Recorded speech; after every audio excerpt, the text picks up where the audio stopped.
Are you not a golfer, but you want to live in a country club neighborhood?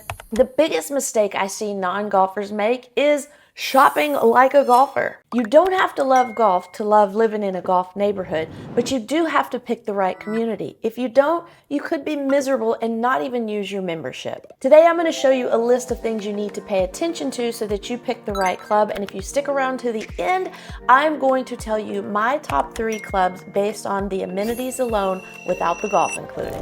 Hi, I'm Nicole Cooper, UT Golf alum and real estate pro, and I've been helping people buy and sell in the Austin area for over 15 years, especially in golf communities. You see, I don't just know the market there, I've walked every single fairway and know the little nuances of each little club. So if you're looking for a golf community, whether you golf or not, you're in the right spot. So let's hop into why people buy into these country club communities to begin with. Most of the time, people are buying in because it's a built-in social circle. If you have someone moving from out of town and you're a member at a country club, you're going to meet people 10 times faster than if you're just sitting on your front porch waving to people passing by.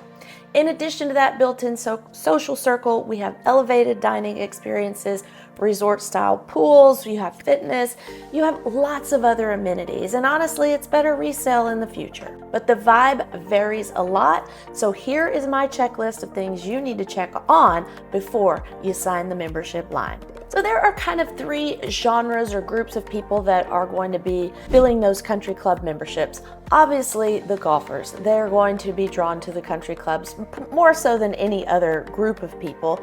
And if you're golf purist, then you may be drawn to a country club like Spanish Oaks. Why? Because it's Spanish Oaks Golf Club. It's not even a country club, so they have far less amenities. It's all focused on the golf. Our next group is lifestyle first. This person just wants the activities, they want cards, they want tennis, they want fitness, they want wellness. They just want the club to create these events to bring the community together. And thirdly, family first. Maybe you have those kiddos and you want them to get affiliated with other friends at the pool or maybe get into some sports there at the club as well. And one of these examples, it's at Driftwood. They have the most prolific kids program around. In fact, I was just there last weekend and you can drop your kids off at basically what's kind of like a kids club, and they have people to take care of them while you go to the spa or go dining or do whatever you want to do. They have these enormous rooms with big video game TVs. They have a bowling alley and all the things. So Driftwood is definitely over the top, but if you're thinking about something with all the amenities, that might be something you want to consider. If you're at the higher end of the range, we'll go through that in a little while. Most non-golfers are lifestyle first. So when you pick the club because of golf, you may just pick the wrong one. So on the checklist, if you don't golf, you're not paying for those fairways. You're paying for all the other stuff, the dining, the events calendar, the fitness, the pool, the kids programming. You actually can, when you tour these country clubs, you can ask the membership director for a list of their events. See if they have the wine nights, live music, holiday brunches, or is it super quiet and minimal? You're going to have 2 different sides of the spectrum there, but you'll be able to see their upcoming month to 3 months worth of calendar activities. And here's a little hack for you. Go on social media and like their pages, because all these country clubs post like tournament winnings, dinners upcoming, dances, karaoke's, all the things. So if you're not seeing much on social media, that may be because they're not very active. The next part of the lifestyle type part of the country club is the fitness and wellness. Do you want a full-on spa? Well, maybe you need to go to Barton Creek. Do you just need a fitness room? Most all country clubs have simply a fitness room. So depending on what level of wellness you're looking for, that is going to determine and kind of point you in a direction of one club over the other. Comment below if you have something that you're exactly looking for, and I can tell you which 1 or 2 or 3 clubs that fits in. Next in this lifestyle portion are kind of like trails, walkability, and how the community is actually designed. Some of them, like River Place, have built-in hiking trails all throughout the community. Others, like Barton Creek, you can't walk up to the course. Now, there's a caveat, there's a little asterisk on this one. So Barton Creek has 4 golf courses, so you can't blanket anything over at Barton Creek. It depends exactly where you live. But at the original 2 courses, the Fazio Foothills and the Crenshaw Core course, they surround the Omni Resort. So it's a major road that goes into there, and there's not a lot of I'm just gonna walk up to the clubhouse when you're living in Barton Creek, because generally speaking, you're living in a community that's further down that main highway, so you're not going to walk up there. Now, if you live in the Amara section over near the Fazio Canyons course, there's more opportunity to actually walk to the golf course and especially take your golf cart. So it depends exactly where you're living and if that's important to you.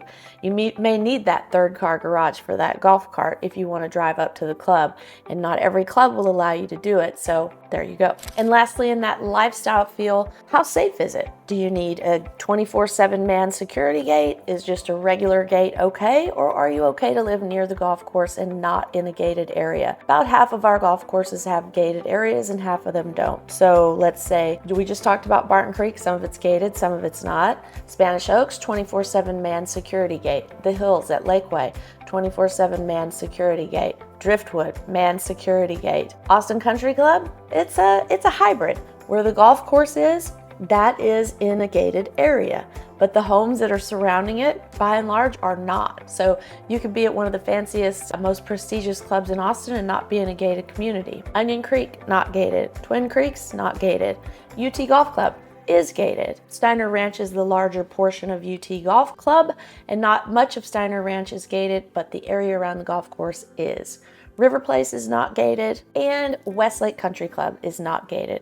If you want to know about any other golf course here, just comment below and I'll let you know. The second feature on our checklist is membership. Is it mandatory?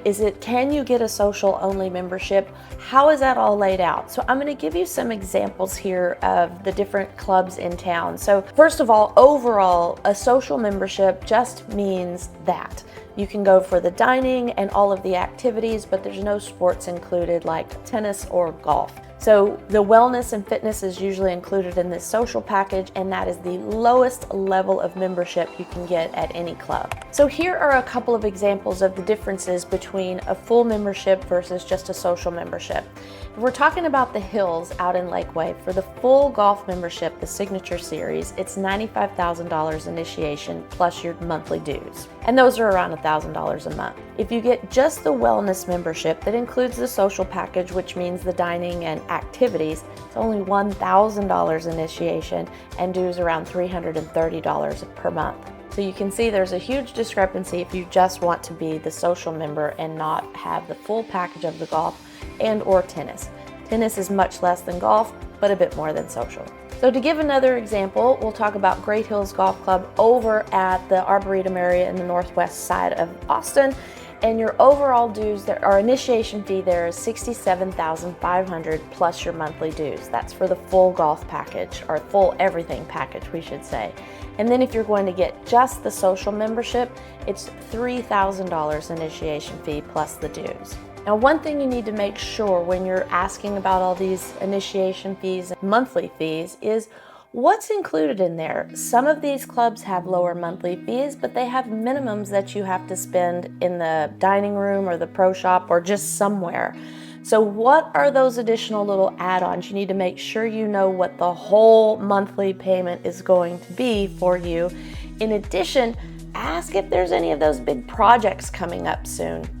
We want to know if there's any unknown assessments that may be just lurking around the corner that haven't actually made it to paper yet. Are they planning to redo the golf greens or redo something on the golf? That trickles through to all the memberships. Are they planning to redo the fitness center? Things like that. Those are big line items that will filter down to you through large assessments. So as in every decision on most everything, money is a factor and it differs all over town. The third feature in a golf or country club community is where you're going to live within the community. I mean, do you really want to live on the golf course if you don't golf? Sometimes those views are spectacular. It also means there's no rear neighbor right behind you. However, it can mean that there's a lot of people behind you during the day for golf. It can also mean that those maintenance vehicles are coming on that cart path right behind you before sunrise. It can be quite loud. So you really want to make sure if you want to live on the golf course that there's a good reason, and you let me help you pick which one so you don't get balls coming through the window or it's too loud in the morning or in the evening. My sweet spot for the non-golfers is to have these view corridors where you're set back away from the golf course, maybe up high,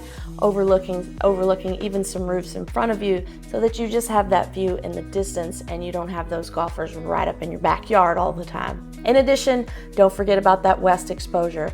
You do not want to be facing west. You don't want your patio facing west here in Texas, here in central Texas, unless you have a monster tree covering you and allowing some shade there. It's just too hot in the summer to even use your patio if you're facing the west. Feature number 4, it's the social vibe. I know we've talked about the amenities and we've talked about the types of guests before. However, some of these clubs don't have enough membership to participate. If you want enough ladies to play cards, if you want enough men to go to the sauna with, I mean, you need to make sure the membership is large enough. And does the club make these activities to draw people in so you can meet other people? If you want quiet, that's cool too. There are some clubs that are more quiet, some clubs that are more activity driven. And I'll give you my example of kind of the extremes here. We have the UT Golf Club and Spanish Oaks. Spanish Oaks is quiet. UT Golf Club is loud, very loud. Lots of activities, lots of people,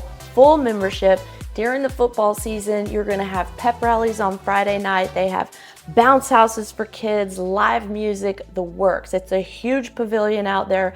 People come in to hang out with each other, party, and have a great time and make friends. Now over at Spanish Oaks, I mean, if you finish golf at dark and you come in to find the bar after for a drink, you might have 8 other people in there.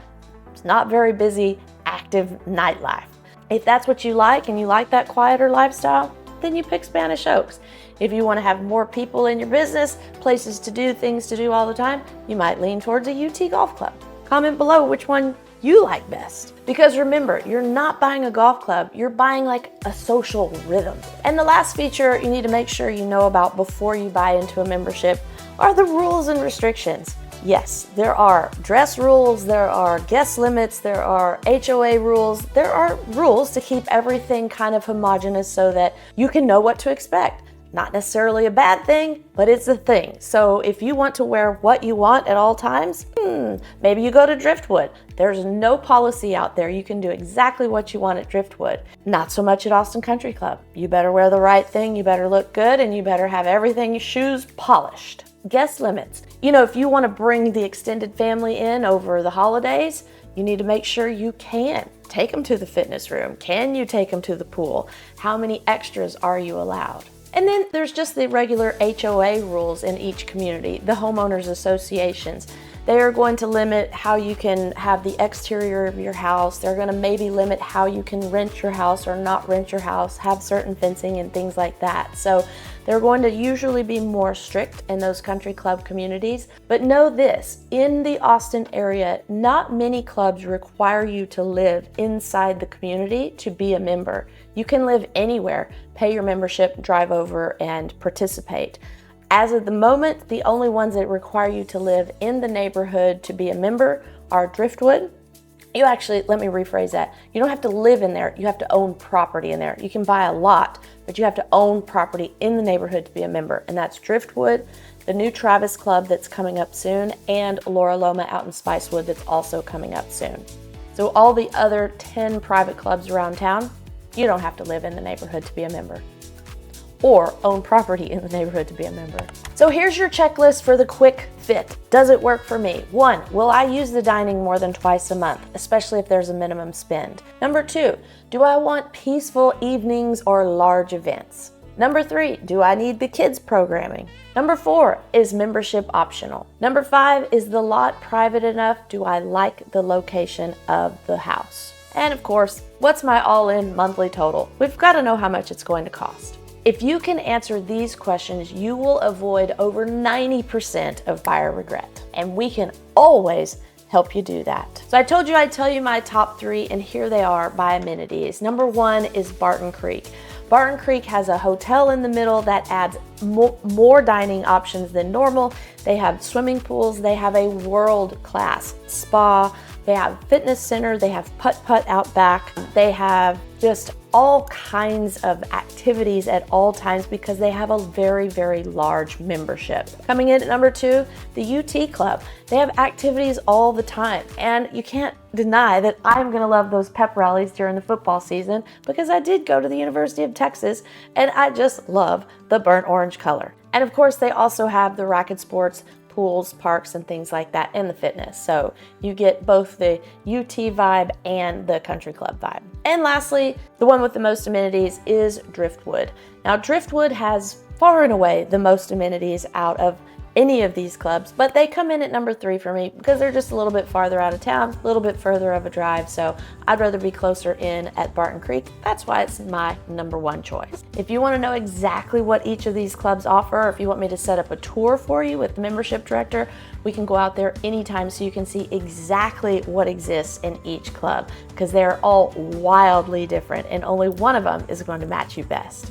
All you have to do is contact us and tell us about your vibe. Send us an email, shoot us a text, give us a call, or set up a Zoom call. We will be able to guide you to the top courses that match your lifestyle. Until next time, be kind to yourself and others. Can't wait to see you around town.